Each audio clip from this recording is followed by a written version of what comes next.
The National Weather Service in Louisville has issued a flash flood warning for southwestern Clark County in south-central Indiana, Floyd County in south-central Indiana, Harrison County in south-central Indiana, Jefferson County in central Kentucky, until 11:45 a.m. Eastern Standard Time.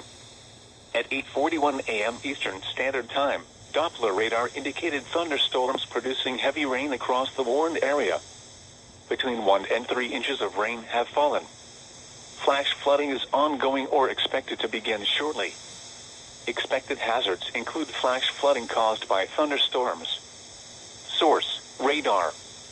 The following impacts are expected: flash flooding of small creeks and streams, urban areas, highways, streets and underpasses, as well as other poor drainage and low-lying areas.